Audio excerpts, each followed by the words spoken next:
믿는 자에게 미치는 하나님이 의라는 제목으로 말씀을 나눌 때에 큰 은혜가 임하기를 간절히 축복합니다. 우리 옆에 계신 분 인사할까요? 사랑합니다. 축복합니다. 잘 지내셨어요? 아멘. 하나님의 말씀, 하나님의 진리가 우리 안에 들어올 때 반드시 우리들의 마음을 터치하는 게 있는데 바로 그것은 죄에 관한 것입니다. 요한복음 16장 8절에 이렇게 말씀을 하시죠. 다 같이 그가 와서 죄에 대하여, 의에 대하여, 심판에 대하여, 여기 그가 성령님을 말씀하시는 거죠. 성령님이 오시면 그분이 하시는 첫 번째 사역이 뭐냐면 죄에 대해서 터치하는 사역을 하신다라고 말씀을 하십니다. 이 말씀을 우리가 믿음으로 받으면 진리에 대해서 우리가 확연하게 확신할 수가 있는 것이 뭐냐면 진리는 결코 삼강오륜이 아니라는 것입니다. 무슨 말이냐면 좋은 양서에서 좋은 교훈으로 우리들의 마음을 평안하게 해주는 그 수준의 것들이 아니라는 거예요. 진리, 하나님의 복음의 능력의 말씀은 죄인된 우리를 근본적으로 변화시키는 능력이 있습니다. 그러므로 진리가 우리 안에 들어올 때 반드시 먼저 건드리는 것이 있는데 바로 그게 죄라는 것입니다. 그래서 그 진리를 진짜로 제대로 받는 사람들은 그 진리의 말씀을 경험하면서 우리가 얼마나 형편없는 수준 이하의 사람인가를 경험하게 됩니다. 그래서 성경 기자는 창세기 8장 21절에 이렇게 말씀하시죠. 하반절에 이는 사람의 마음이 계획하는 바가 어려서부터 악함이라. 어려서부터. 우리 아이들이 너무 예쁘잖아요. 어제도 우리 민성훈 성도님 집에 가서 신방을 했는데 우리 서연이, 우연이가 얼마나 예쁜지 저를 보면서 웃으면서 예배를 드리는데 그냥 진짜 다 꼬집어주고 싶었어요. 근데 제 위에 라엘이도 얼마나 예뻐요. 근데 중요한 것은 뭐냐면 그렇게 예쁜 아이들도 귀여운 죄인들입니다. 아시겠어요? 누구 아이들을 천사라고 말을 해. 아니요. 귀엽습니다. 정말 러블리합니다. 그런데 죄인들입니다. 어려서부터 생각하는 것이 악하대요. 우리는 태생적으로 죄악을 가지고 태어나게 되어 있다는 사실. 그래서 우리는 진리의 말씀이 우리 안에 들어올 때 우리가 얼마나 부패하고 얼마나 더럽고 생각하는 것마다 얼마나 우리가 추잡한가라는 것을 깨닫게 된다는 사실이에요. 그러니까 진리를 제대로 경험한 사람들은 이 고백부터 있게 된다는 거예요. 그래서 믿음의 사람들은 예수님을 만날 때마다 반드시 반응하는 게 있었습니다. 바로 첫째, 자신의 죄인됨을 고백하는 것에서부터 시작이 되어졌습니다. 그래서 칼빈은 뭐라고 성경을 정의하냐면 성경은 우리 영혼의 거울이다라고 말을 합니다. 제가 이 말씀을 수없이 많이 말씀을 드렸을 거예요. 이 성경을 우리가 보면요, 우리 영혼의 상태를 볼 수 있게 된다는 거예요. 영혼의 거울이다, 거울이다. 그래서 여러분 성경을 제대로 보면 우리는 절망합니다. 절망하게 돼요. 내가 이렇게 소망 없는 사람이었는가 절망하게 된다는 사실이에요. 여러분 베드로가 그리하지 않았습니까? 예수님을 제대로 만나니까, 진리를 제대로 만나니까 주여 나는 죄인으로서이다. 나를 떠나소서 절망하게 되잖아요. 사도 바울이 예수님을 제대로 만나니까 나는 죄인 중에 괴수라고. 많은 죄인들이 있는데 최고의 죄인이라고 고백하는 그 고백을 하지 않습니까? 절망하게 돼요.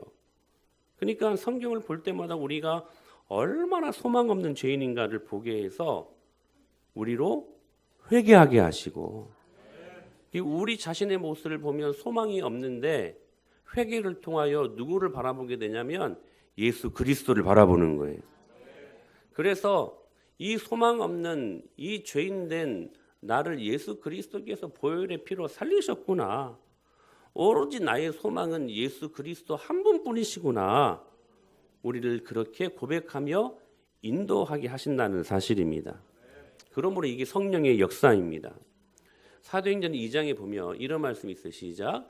그들이 이 말을 듣고 마음이 찔려 베드로와 다른 사도들에게 물어 이르되 형제들아 우리가 어찌할꼬 하거늘 이라고 말씀을 하시죠. 이 말을 듣고 무슨 말씀입니까? 진리의 말씀을 듣고 마음의 찔림을 경험합니다. 여러분 제 말이 맞죠? 여러분 진리의 말씀이 들어오면 마음이 찔려요. 왜? 내가 죄인이니까. 그 죄를 건드리니까. 그래서 베드로와 다른 사도들에게 물어 이르되 형제들아 우리가 어찌알고 내가 어떻게 하면 좋겠습니까? 뭐 하게 된다는 거예요? 회개하게 된다는 거예요. 그 회개를 통하여 우리의 유일한 소망이신 예수님을 만나게 하신다는 사실입니다. 그런데 진리가 우리 안에 들어올 때 또 다른 한 가지 반응이 일어납니다. 바로 사탄의 참소입니다. 여기 참소라는 말은 상대방의 죄를 고발하고 물어뜯는, 헐뜯다. 더 자세히 말씀드리면 이간질하다라는 말입니다. 근데 사단이 이러한 짓들을 하게 된다는 사실이에요. 그러니까 사단도 죄를 지적합니다. 고발합니다. 드러냅니다. 그래서 사단을 요한계시록에서 뭐라고 말씀하고 있냐면, 자, 같이 한번 읽어볼 거예요. 시작. 내가 또 들으니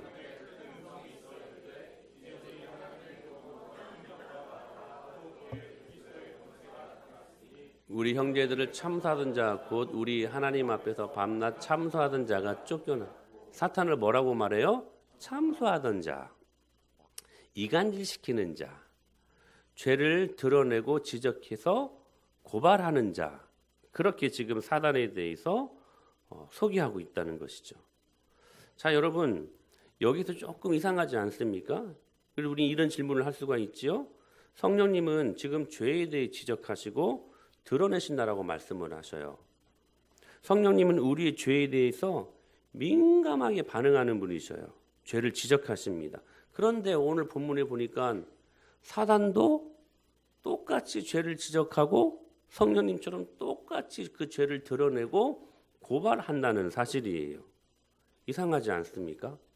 성령님의 사역과 사단의 사역이 비슷해요. 어찌 보면 똑같아요. 왜 그럴까? 그러면 이 성령의 고발과 이 마귀의 참소와의 차이점은 뭘까? 왜냐하면 성령님과 이 마귀, 원수 마귀, 사탄은 같을 수 없잖아요. 사역이. 아멘? 분명히 다를 것인데, 그러면 성령의 고발과 그리고 마귀의 참소와의 차이점이 뭘까? 여러분, 똑같이 죄가 생각나게 만드는데 하나님의 성령이 죄가 생각나게 만드는 것과 마귀가 죄가 생각나게 만드는 것에 차이점이 있다는 거예요. 그게 뭐냐? 여러분, 성령께서는 진리의 말씀을 통해서 죄를 깨닫게 만드십니다. 그리고 회개하게 하십니다. 그리고 그 회개를 통해 회복하게 하십니다. 그러니까 여러분 회개하면 무엇이 임해요? 회개하라. 무엇이 임하느니라? 천국이 임하느니라. 할렐루야. 성령님이 하시는 죄의 지적은 그러한 결론을 맺어요. 회개하게 하시고 회복하게 하셔서 천국을 만들어놔요. 할렐루야. 그런데 마귀가 하는 참소는 뭐냐면 죄를 드러내게 합니다. 그리고 하나님과 우리들의 관계를 이간질시켜 버립니다. 그리고 결국 우리를 죽게 만듭니다. 큰 차이가 있는 것이죠. 큰 차이가. 근데 중요한 것은 마귀의 참소는 어디를 근거를 두고 있냐면 감정을 근거로 두고 있다는 사실이에요. 여러분, 성령님의 죄를 지적하시는 사역의 근거는 말씀에 있습니다. 할렐루야. 진리가 우리 안에 들어왔을 때에 우리의 잘못된 죄를 터치하는 것은 성령님의 역사예요. 근데 사단의 참소에 그 근거는 뭐에 있냐면 감정에 있다는 사실이에요. 그러니까 여러분 보세요. 우리 영적인 전쟁의 가장 치열한 무대가 어디인 줄 아십니까? 우리 마음이에요. 마음. 감정이 어디에서 나와요? 마음에서 나오지요. 그래서 사단은 계속해서 우리의 마음을 건드리고 우리의 감정을 건드려 버립니다. 그래서 여러분 마귀가 참소할수록 우리로 하여금 낙심케 만들어 버립니다. 결국 이 마귀의 폭로의 최종적인 목적이 뭐냐? 다시 말씀드립니다. 죽이는 것입니다. 회개해서 회복하게 하여 천국을 경험하게 하는 것이 아니라 우리를 죽이는 것이라는 사실이에요. 그래서 필요 이상의 죄책감을 짓게 합니다. 여러분 죄책감이라는 것이 나쁜 것만은 아닙니다. 이 죄책감에는 여러분 굉장히 유익한 것들이 있습니다. 뭐냐면 죄를 짓지 않기 위한 마지막 제어 장치가 죄책감입니다. 마지막 브레이크 장치가 죄책감이라는 거예요. 가령 이런 거죠. 예수 믿는 우리가요 죄를 범하잖아요. 근데 진짜 민감할 때는 죄를 지을 때 떨려요. 죄를 지으면 아파요. 죄를 지으면 긴장해요. 그리고 후회해요. 내가 왜 하나님의 사람으로 이 죄를 지었을까? 하나님 용서하여 주시옵소서. 성령님의 민감할 때에는 작은 죄를 하나 지어도 떨려요. 긴장해요. 아파요. 그때 죄책감을 주는 거예요. 그래서 그 죄책감으로 말미암아 또 다른 죄를 짓지 않도록 만드는 게 이 죄책감이 주는 아주 탁월한 유익이라는 사실이죠. 그런데 그 죄책감을 필요 이상으로 짓게 해요. 그래서 여러분 사단은요 필요 이상으로 죄책감을 줌으로 말미암아 이 사람이 회개하는 데 이르지 못하게 만들어 버립니다. 여러분 어떻게 참석해 만드느냐? 과도한 자기 분석에 수렁이 빠지게 만들어 버려요. 특별히 여러분 필요 이상의 죄책감은 우리들로 하여금 우울증을 만들어 놓습니다. 여러분 우울증에 사로잡힌 사람이 여러분 이런 거 많이 봤죠? 여러분 자기 반성이 너무 지나쳐 가지고요 자책감에 빠지고 열등감과 좌절감에 빠지게 만들어 버려서 더 이상 하나님이 원하시는 삶을 살지 못하게 만들어 버립니다. 그래서 우울하게 만들고 모든 것을 다 비관적으로 보게 만들고 내 삶 가운데 소망이라고는 전혀 발견할 수 없도록 그렇게 사단이 참소해버린다는 사실이에요. 그리고 밤낮 옛날 죄만 생각이 납니다. 그것만 기억하게 만들어요. 여러분 기억하십시오. 우리가 회개하고 주님 앞에 잘못을 구하면 주님은 그 죄를 다시 기억하지 아니하십니다. 근데 문제는 뭐냐면 내가 기억하는 거예요. 나는 죄인이다. 나는 망할 존재이다. 나는 죄인이다. 나는 소망이 없는 자다. 그러므로 교회가 봤자 예수님이 나를 받아주시지 않을 거야. 나는 쓸모없는 자다라고 끊임없이 자기 연민죄에 빠져가지고 자기를 자학하는 사랑하는 여러분 다시 말씀드립니다. 우리가 회개하면 하나님은 다시는 우리 죄를 기억하지 아니하십니다. 요한일서 1장 9절에 이렇게 말씀하셨어요. 시작. 만일 우리가 우리 죄를 자백하면 그는 미쁘시고 의로우사 우리 죄를 사하시며 우리를 모든 불의에서 깨끗하게 하시고 할렐루야. 여러분 이 말씀이 가정법 아닙니까? 만일 우리가 회개하면 주님이 우리의 죄를 사하실 것이요. 근데 여러분 가정법의 결론은 무엇입니까? 뭐뭐 할 것이요 이거잖아요. 아직 미래에 일어나지 않는 일들 가정하는 거예요. 근데 여러분 이 말씀이 되게 재밌어요.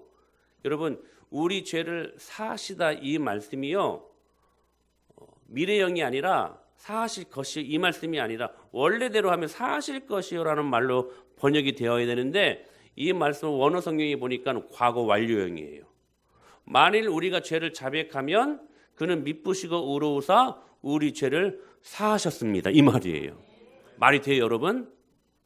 문법이 파괴가 돼요. 문법이 안 맞아요. 무슨 말씀이냐면 우리가 죄를 자백하고 회개하면 주님이 이미 우리들에게 죄를 사해 주시는 보장성 있는 능력으로 임하게 된다는 사실입니다.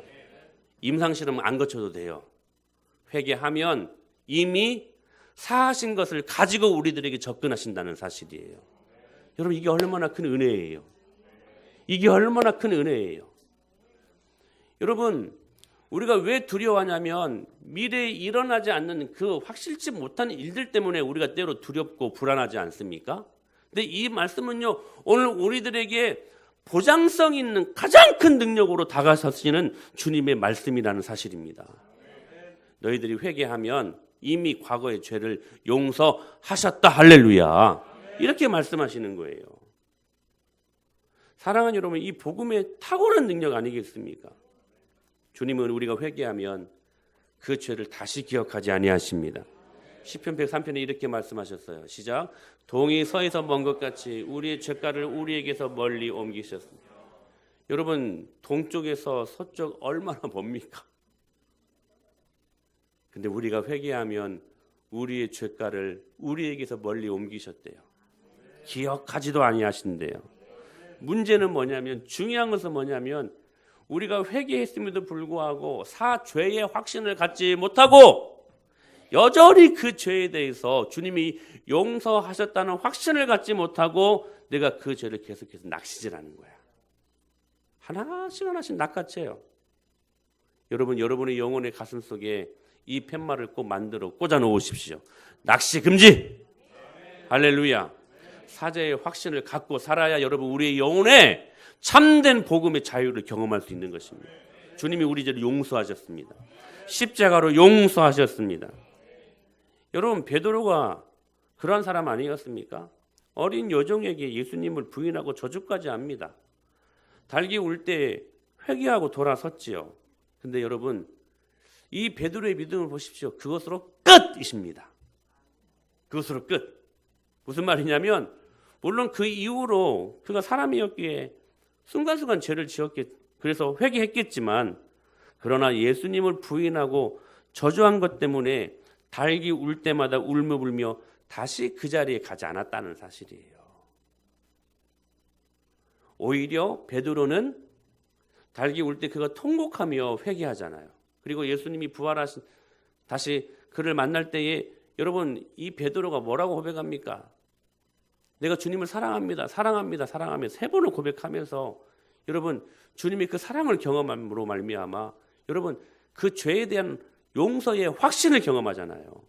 근데 그 이후로 보면 여러분 그 사죄의 확신을 가졌던 베드로가 다시는 이 문제 갖고 고민하지 않았다는 사실이에요. 사랑하는 여러분, 오늘 주님이 저와 여러분들의 죄를 용서해 주셨습니다. 주님을 멀리 떠나 방황했던 우리들에게 십자가의 은혜로 다가오셔서 여러분들을 용서하셨노라고 선언하고 계십니다. 그 사실을 믿고 여러분 영혼의 참된 신앙의 자유를 경험할 수 있게 되기를 축복합니다. 여러분은 용서받은 사람들입니다. 할렐루야. 이 사죄의 확신을 가졌던 베드로가, 이 사단의 참소를 이긴 베드로가 여러분 얼마나 극심한 사단의 참소가 있었겠습니까? 여러분 그러지 않습니까? 야, 네가 그 주는 그리스도시요 살아계신 하나님의 아들이라고 고백했던 네가, 내가 주님을 절대로 떠나지 않겠다라고 외쳤던 그 호언장담했던 네가 그 어린 여자아이에게 예수님을 부인하고 저주까지 해? 네가 그러고도 예수님의 제자라고 말할 수 있니? 여러분 그런 사단의 참소에 얼마나 많이 시달렸겠습니까?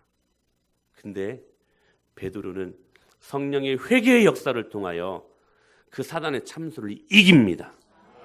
죄가 드러났습니다. 성령님이 그 죄를 깨닫게 하셨습니다. 그러나 가룟 유다와 같지 않고, 가룟 유다는 그 죄가 드러났지만 결국 그 죄에 못 이겨서, 그 사단의 참소에 못 이겨서 여러분 자살하지 않습니까?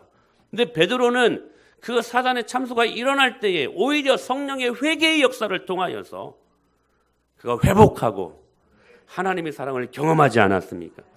그래서 여러분이 이 확신을 갖고 이렇게 외치지 않았습니까? 그러므로 너희가 회개하고 돌이켜 너희의 죄 없이 함을 확신하라. 할렐루야.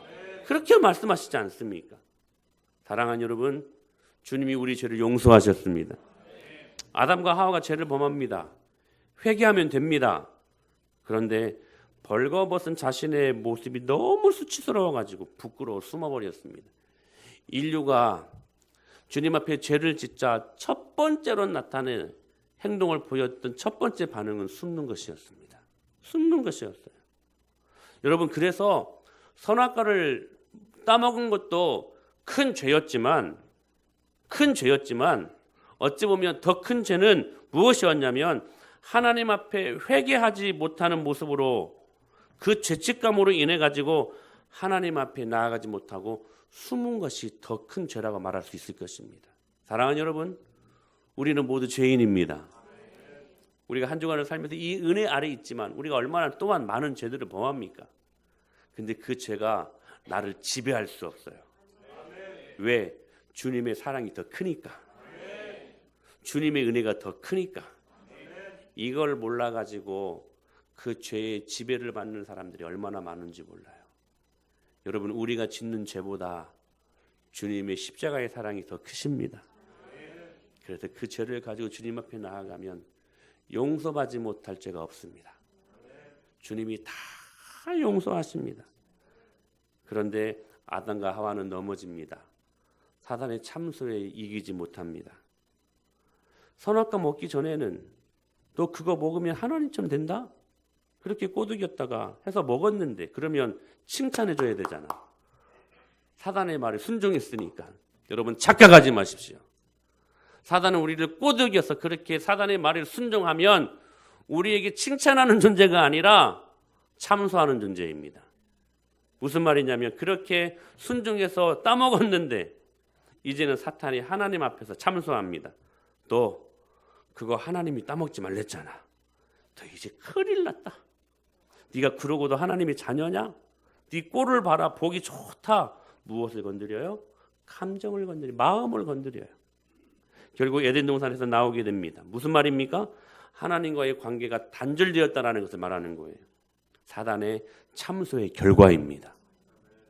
사단은 우리로 죄짓게 하고 하나님 앞에 이간질시킵니다. 그리고 그 이간질시킴으로 말미암아 우리가 하나님을 떠나게 만들어 버린다는 거예요. 여러분, 사단의 3대 사명을 꼭 기억하십시오. 속이고 빼앗고 결국에는 죽이는 존재들입니다. 그게 사단의 3대 사명이에요. 우리들에게 이런 고민들이 있지 않습니까? 믿음 좋은 사람들을 보면 나도 저렇게 믿고 싶은데 그만한 믿음은 없고 기도도 새벽 기도도 누구처럼 강력하게 기도하고 싶고 근데 마음처럼 안 돼요. 안 된다고 목사님은 계속 압박하지. 그때 사단이 참소해요. 야, 너 교회 다닌다면서 너 그 정도니?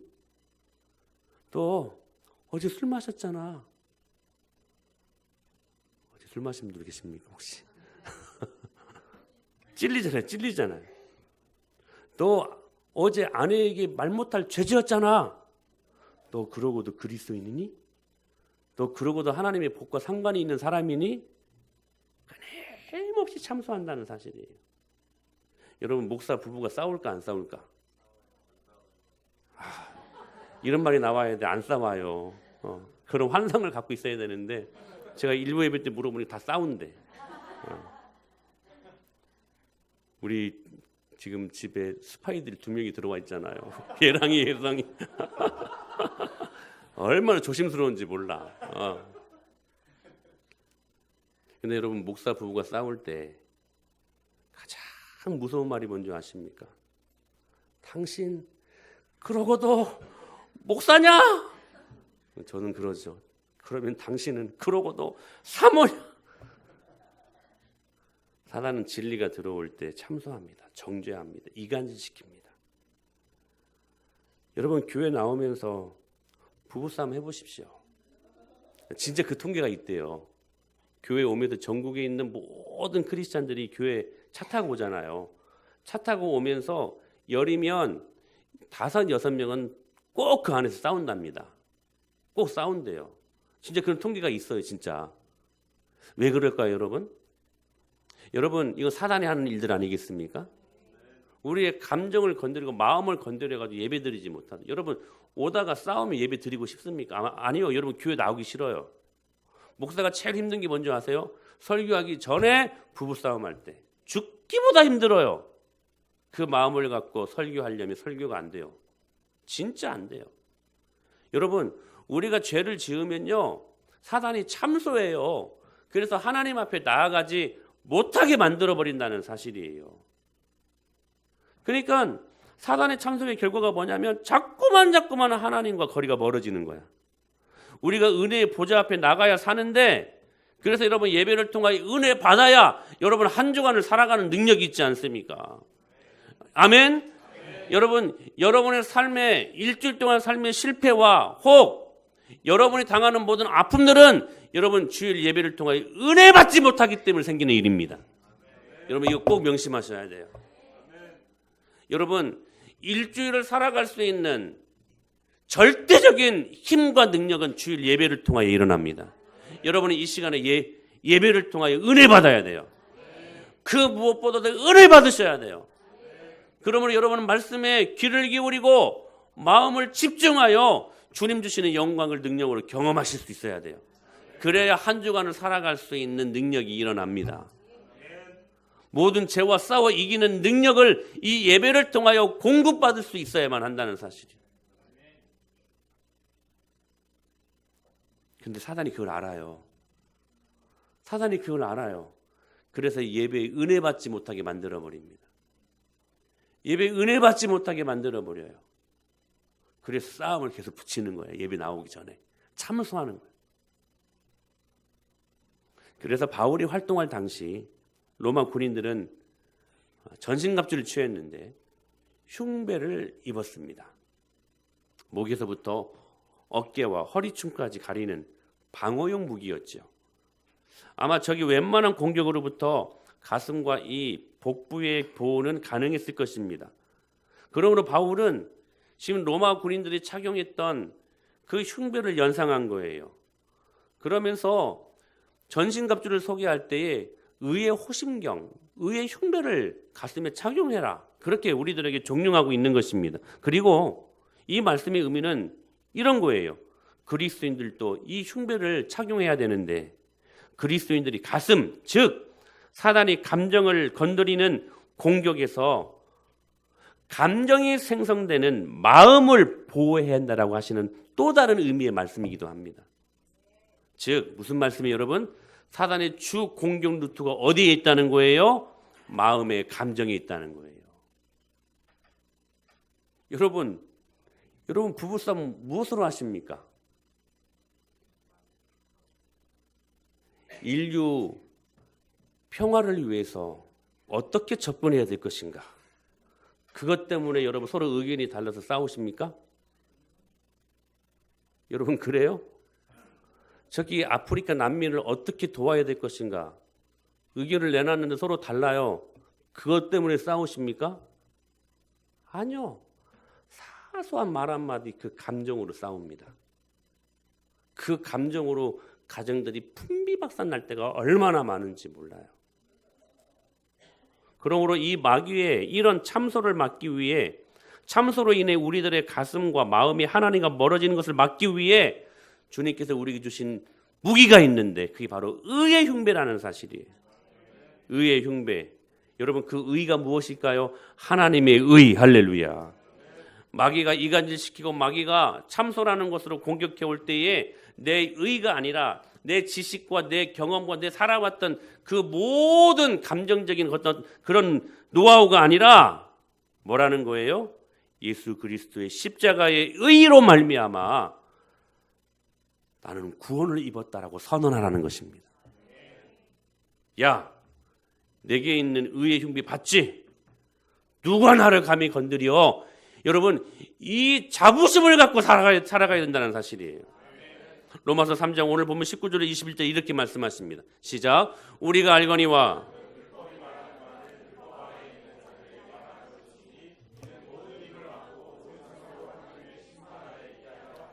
그러므로 율법의 행위로 그의 앞에 의롭다 하심을 얻을 육체가 없나니 율법으로는 죄를 깨달음이니라. 이제는 율법 외에 하나님의 한 의가 나타났으니 율법 외에 그 전까지는 의가 율법이었어요. 근데 이제는 그 율법 외에 또 다른 유일한 한 의가 나타났대. 그게 뭐냐? 그 다음 말씀 22절 시작. 이제는 율법에 하나님의 한 의가 나타났으니 율법과 선지자들에게 증거를 받은 것이라. 곧 예수 그리스도를 믿음으로 말미암아 모든 믿는 자에게 미치는 하나님의 의인이 차별이 없느니라. 할렐루야. 율법 외에 하나님이 우리를 살리시려고 한 의를 주셨는데 그 의가 누구냐? 예수 그리스도시라는 사실이에요. 할렐루야. 우리는 그 의로 말미암아 의인 되었다 말할 수 있게 된다는 것입니다. 순전히 주님의 은혜로 말미암아. 우리의 힘은 개입될 수 없어요. 우리의 공적은 개입될 수 없어요. 순전히 주님의 은혜로 말미암아. 불강력적인 주님의 은혜로. 근데 그 의의 내용이 뭔가 22절로 24절까지의 말씀. 시작.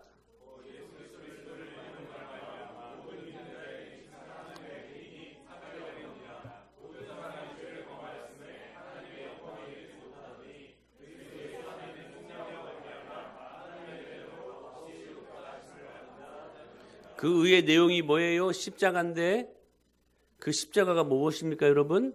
우리를 살리신 유일한 하나님의 도구라는 사실이에요.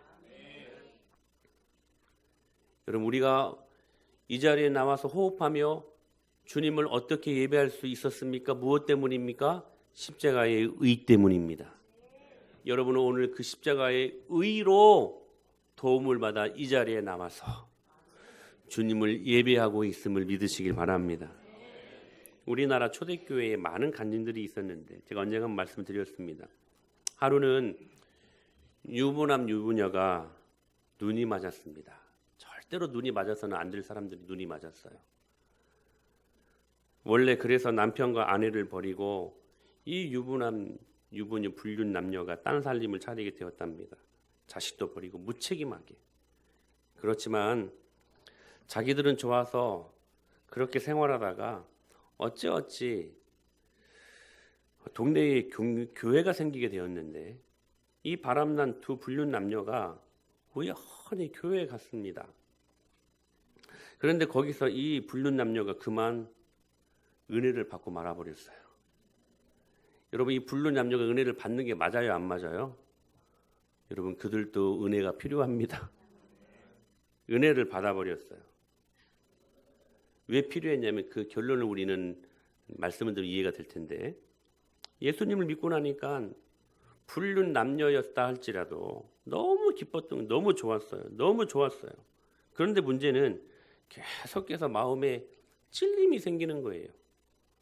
그 전에는 그게 죄인지 몰랐어. 그게 그 가정을 파괴하는 죄인지 몰랐어. 그래서 예수님 믿기 전에는 그런 걸 못 느꼈는데 믿고 나니까 성령님께서 계속해서 뭘 해요? 진리가 들어오면 뭘 터치한다? 죄를 터치한다. 죄를 지적하는 거예요. 계속해서 성령님께서 죄를 지적하기. 여러분, 성령님께서 여러분들의 죄를 지적하실 때에 여러분 바로 회개하십시오. 그게 우리가 정말 신앙생활을 할 수 있는 너무나 단순한 여러분 우리들의 삶입니다. 지적하시면 회개하세요. 그리고 여러분의 영혼의 유쾌하게 함을 경험하실 수 있게 되길 축원합니다. 그래서 회개했어요. 회개할 때마다 영적인 회복이 일어났던 거예요. 그러면서도 한편으로는 사단의 참소가 일어나는 것입니다. 자, 보세요. 제가 말씀드렸던 진리가 들어올 때 두 가지 반응이 일어난다고. 첫 번째는 성령님이 죄를 지적하는, 드러내시는 현상. 또 한 가지는 뭐라고요?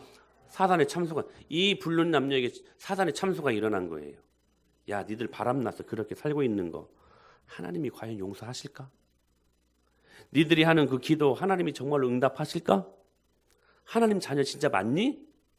계속해서 참소하니까 나중에는 교회 가기 싫더라는 거예요. 교회 나가봤자 계속 자신의 핸디캠을 들춰내니까, 사단이 건드니까. 그런데 어느 날 이 불륜 남녀가 진짜로 큰 은혜를 받고 말아버렸어요. 사랑하는 여러분, 오늘 진짜로 받는 정말로 큰 은혜가 오늘 이 시간이 될 수 있게 되기를 축복합니다. 결단하게 돼요. 그리고 결단하게 돼요. 그래서 이렇게 서로 고백하는 거예요. 우리가 예수님을 믿지 않았다면 몰라도 예수님을 믿고 그분이 누구신가를 안 이상 이렇게 살면 안 되겠다 하고 그들의 삶을 청산하기로 결단하고 각자 자기 집으로 돌아가기로 결단했다고 합니다.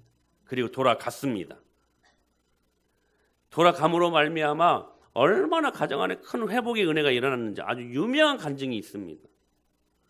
이들은 예수님을 아는 이상 이전의 자신일 수 없었다는 거예요.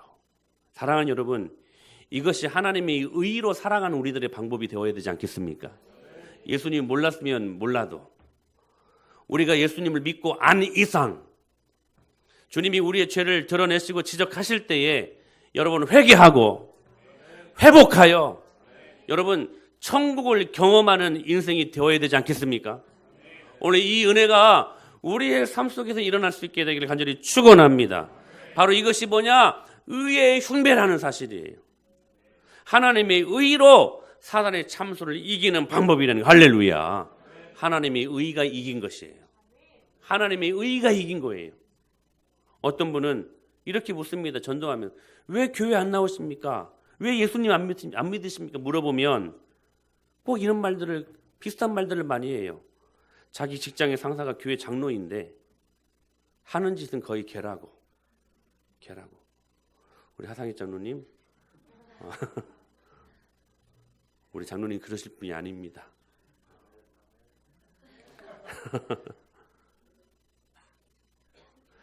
나도 혹 그렇게 사람들에게 보일까 봐 나갈 수 없다는 거예요. 여러분 이렇게 말하는 사람들이 의외로 많습니다. 그래서 교회 못 나온 사람들이 의외로 많습니다. 여러분 다 사단의 참소에 넘어간 사람들이에요. 여러분 그런 말이 혹 나에게 들려올 때 여러분 어떻게 해야 될까요? 여러분 알려드립니다. 잘 들으십시오. 쿨하게 인정하십시오. 여러분 쿨하게 인정하는 게 회개 아닐까요? 오히려 막장구를 치십시오. 맞다고. 어떻게 그렇게 잘 아냐고. 사실 너는 그것밖에 못 봤지만 그것보다 더 많은 것이 있다고. 쿨하게 인정하십시오. 쿨하게. 여러분 맞지 않습니까? 우리는 죄인 아닙니까? 여러분 우리 허물 많은 죄인들 아닙니까? 생각하는 것들마다 여러분 죄인들 아닙니까? 하나님이 우리에게 많은 축복을 주시는데 그 축복을 가지고 죄 짓는 데 바빴던 사람들 아니었습니까? 그런데 인정하는 거예요. 맞다고. 허물 많고 정말 파렴치한 죄인이라고. 맞다고. 맞습니다. 그리고 난 다음에 대답할 게 있어요. 이게 중요해요. 그러나 그 죄 때문에 예수 그리스도가 나를 위해 죽으셨다고. 여러분 이 고백이 일어나야 돼요. 그러면 나는 나의 의로 사는 존재가 아니라 예수 그리스도의 십자가의 의로 살아가는 사람이라고. 그렇게 고백할 수 있는 사람들이 되어야만 합니다. 여러분 그렇게 허물 많은 게 맞는데 그럼에도 불구하고 냄새나고 부패하고 완전히 타락한 그러한 존재가 맞습니다. 그럼에도 불구하고 예수 그리스도의 그 크신 은혜가 더 커서 내가 구원함을 입고 이렇게 하나님 앞에 쓰임받은 사람이 되었다고. 그 고백이 우리 안에 일어나야 된다는 사실입니다. 그래서 우리가 마지막 자랑이 뭔지 아세요? 사단이 계속해서 참소함으로 우리를 공격해 오지만 우리의 자랑은 마지막까지 예수 그리스도의 십자가가 되어야만 합니다. 우리는 그것으로 이기는 거예요. 여러분, 여러분을 자랑하면 집니다. 100% 집니다. 100% 져요. 히스기야가 나중에 하나님이 주신 그 수많은 축복들을 자랑하다가 그 곡간 자랑하다가 여러분 아픔을 당하지 않았습니까? 우리가 우리의 모습 자랑하면 100% 실패합니다.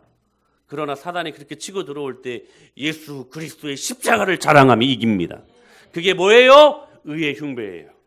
의의 호심경. 할렐루야. 사랑하는 여러분, 위대한 신학자 어거스틴이요, 한때는 만이교에 빠졌던 사람이었습니다.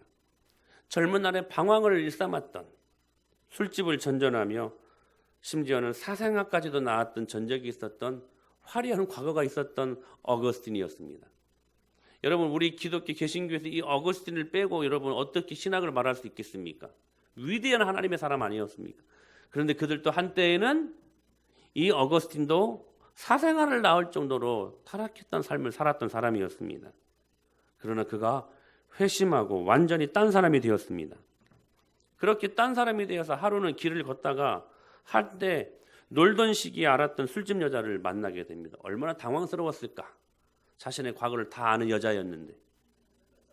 그러면서 이 술집 여자가 어거스틴에게 이렇게 말했던 거예요. 오, 어거스틴 씨, 오랜만이에요. 왜 요즘은 놀러 안 오세요? 여러분 얼마나 많이 당황했을까 이 어거스틴이. 근데 이 어거스틴이 이 여자에게 했던 아주 유명한 교회사적으로 아주 유명한 말이 있습니다. 이 말입니다. 당신이 알건 어거스틴은 죽었어. 지금 당신 앞에 서 있는 어거스틴은 옛날의 어거스틴이 아니요. 사랑하는 여러분, 복음은 과거의 수치가 오늘날로 자랑나게 하는 능력입니다. 여러분 사단의 참소 앞에 위축되지 마십시오. 참소하는 건 아니겠습니까? 그 여자를 만났다는 게 여러분 얼마나 당황스러운 일입니까? 과거가 지금 들통나게 됐을 판인데. 근데 그 과거 앞에, 그 참소 앞에 당신이 알던 어거스틴이 이미 죽었어. 지금 당신 앞에 서 있는 어거스틴은 옛날의 어거스틴이 아니요. 여러분 이 고백이 왜 일어날 수 있었을까요? 십자가의 의 때문입니다. 할렐루야. 여러분 십자가의 의로 이기십시오. 로마서 8장 34절에 보니까 여러분 같이 시작.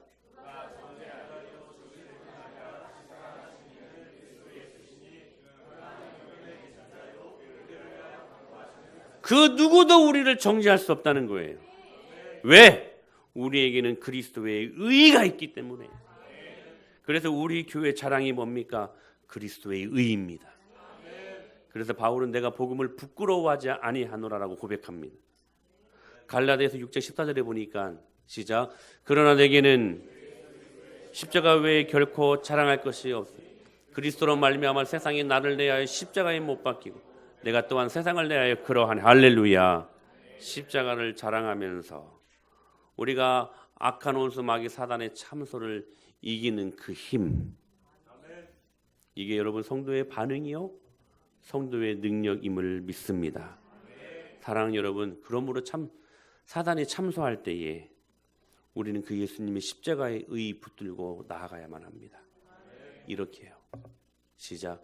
그러므로 우리는 긍휼하심을 받고 때를 따라 돕는 은혜를 얻기 위하여 은혜의 보좌 앞에 죄가 우리로 하여금 하나님 앞에 나아가지 못하는 사단의 참소가 극심하게 일어날 때에 은혜의 보좌 앞에 어떻게 나아갈 것이니라? 무슨 말이에요? 뻔뻔스럽게라는 말이에요. 뻔뻔스럽게 나아가십시오. 여러분 죄를 지으면 사단의 참소가 일어나기에 우리는 그 죄책감 때문에 하나님 앞에 나아가지 못하는 그런 작용을 하게 합니다. 사단의 참소가. 그때 우리가 선포해야 될 것이 뭐냐면 은혜의 보좌 앞에 담대히 나가야 된다는 사실이에요. 뻔뻔스럽게 나가십시오. 죄를 지어도 또 주님의 은혜의 보좌 앞에 나아가시고 또 죄를 지어도 또 뻔뻔스럽게 주님의 은혜의 보좌 앞에 나아갈 때에 주님이 그 의로 우리를 안아주시고 하나님의 영광을 경험하게 하시겠다 말씀하고 계십니다. 마귀는 이번 한 주간 동안 계속 우리를 참소할 것입니다. 그럴 때마다 우리에게 든든한 흉배로 그 이름의 능력으로 넉넉히 이기는 한 주간 될 수 있게 되길 간절히 축원합니다.